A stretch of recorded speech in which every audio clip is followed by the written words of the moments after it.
जय श्री राम। योग वशिष्ठ अध्याय 5। राम का दुख निवृत्ति हेतु जिज्ञासा करना।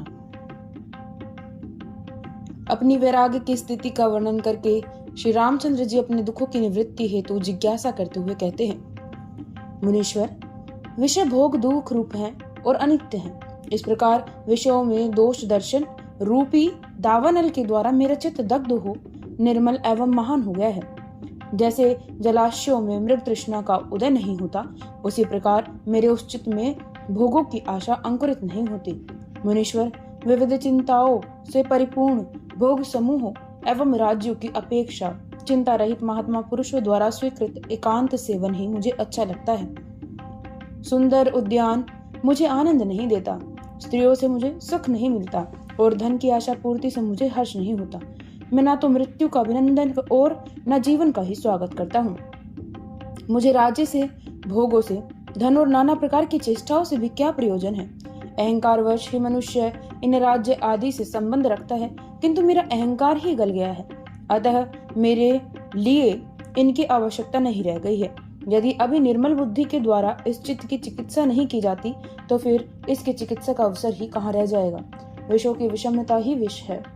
लोकप्रिय विष तो एक ही शरीर का नाश करता है, परंतु विषयों का विष जन्म जन्मांतरों तक जीवों की मृत्यु के मुंह में डालता रहता है। सुख दुख, मित्र भाई बंधु, जीवन और मरण, ये सब ज्ञानी के चित्त को नहीं बांधते, अज्ञानी का ही चित्त इसमें बंधता है। ब्राह्मण, आप महात्माओं में श्रेष्ठ हैं, इसलिए जिस प्रकार मैं शोक भय और खेद से मुक्त हो यथार्थ ज्ञान से संपन्न हो जाऊं, वैसा उपदेश मुझे शीघ्र प्रदान कीजिए। अज्ञान एक भयंकर वन के समान है। जैसे वन में मृगों को फंसाने के लिए जाल बिछे रहते हैं, उसी प्रकार अज्ञान रूपी वन भी विषय वासना के जाल से आविष्ट दुख रूपी कंटकों से व्याप्त तथा संपत्ति रूपी ऊंचे नीचे स्थानों से युक्त है।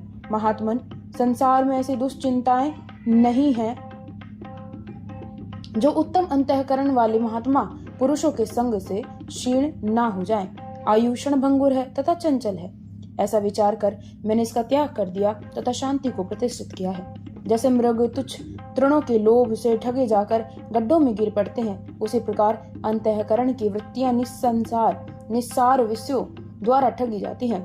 अतः महात्मन, जन्म मरण आदि दुखों से रहित, देह आदि उपाधियों से शून्य तथा भ्रांति रहित वह मनुष्य विश्रांतिदायक परम पद कौन सा है, जहाँ पहुँच जाने से शोक का अभाव हो जाता है। जनक आदि महापुरुष कैसे उत्तम पद को प्राप्त हुए, आप जैसे महात्मा इस संसार में कैसे जीवन मुक्त होकर विचरते हैं। इस संसार में समस्त व्यवहारों का निर्वाह करता हुआ भी मनुष्य बंधन में ना पड़े, इसका क्या उपाय है। प्रभु, मुझे तत्व का कुछ उपदेश दीजिए, जिसमें मैं ब्रह्मा जी द्वारा रचित इस अव्यवस्थित जगत का आदि का अंत समझ सकूं।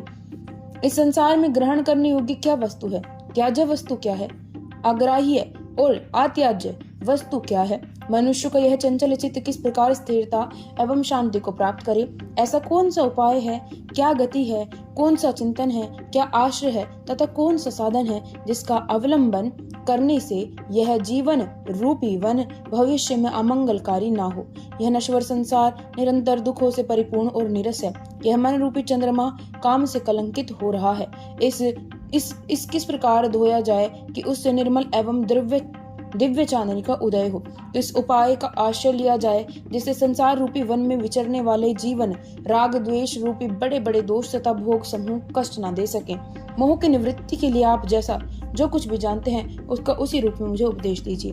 वाल्मीकि जी कहते हैं, भरद्वाज, इस प्रकार श्री रामचंद्र जी वशिष्ठ आदि महान गुरुजनों के समक्ष उपयुक्त बातें कहकर चुप हो जाते हैं। वैराग्य प्रकरण संपूर्ण।